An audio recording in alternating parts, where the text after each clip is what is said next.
그러면 다음 질문과 토픽으로 넘어가자면 우리 청년부 안에서도 지금 현재 결혼을 하지 않고 싱글로 살아가시는 청년들에게 하시고 싶은 말씀이나 주시고 싶은 메시지가 있으신지 한번 여쭙고 싶어요. 사실 사도 바울도 또 예수님도 싱글이셨어요. 그래서 싱글들도 그리스도와 결혼한 삶, 그 안에서 안식을 얻고 또 기쁨을 누리고 그런 삶을, 부족함이 없는 삶을 사실 살 수 있습니다. 우리는 뭐 여자 남자 다 저희가 완전하지 않기 때문에 또 아담에게 또 하와를 주셨고 저희가 그런 얘기들을 했지만 또 싱글이더라도 예수님과 결혼한 삶, 예수님과 함께 동행하는 삶으로서 내가 정말 불만족이 없이 또 사는 삶을 산다면 또 만약에 본인에게 그런 독신의 은사가 있다면 또 그것 또한 온전한 삶이 될 수 있다는 것도 꼭 말씀드리고 싶었습니다.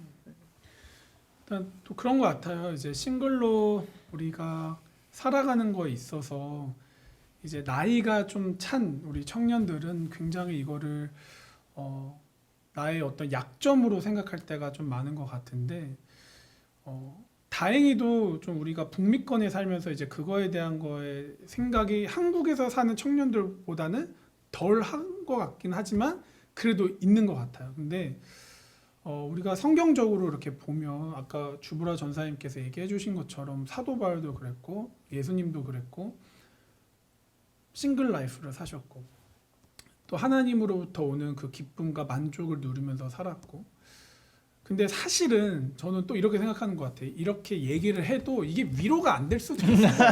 이게 막 그냥 이렇게 말해놓고 정답 얘기해놓고 청년들 입장에서는 근데 나는 없단 말이야. 다른 사람들하고 공감하지 못하시잖아요. 비교하게 되고 막 전도사님은 있으시니까 할 수 있는 당신은 말이죠. 결혼했고 당신은 맞아요. 그러니까 우리 마음 어떻게 할까 이렇게 네. 얘기할 수 있거든요. 거기에 대한 우리의 자세는 어때야 될까 좀 이렇게 생각이 들어요. 그러니까 우리가 그냥 이거를 무시하고 그냥 가는 게 이렇게 해가 아니라 이거는 교회적인 책임도 있다고 생각이 들어요. 그러니까 이제 교회가 말씀 안에서 이렇게 가르친다라면 그런 청년들, 그런 싱글로 살아가시는 그런 성도분들을 위한 공동체가 필요하다 생각해요. 그러니까 사실 저도 이제 결혼을 말하다 이 책을 좀 읽으면서 팀 켈러 목사님도 그 얘기를 하시더라고요. 이제 싱글들을 위한 공동체가 필요하다. 근데 자기 교회가 그런 공동체가 있는가라는 질문에 있지만 굉장히 힘들다고는 얘기하더라고요.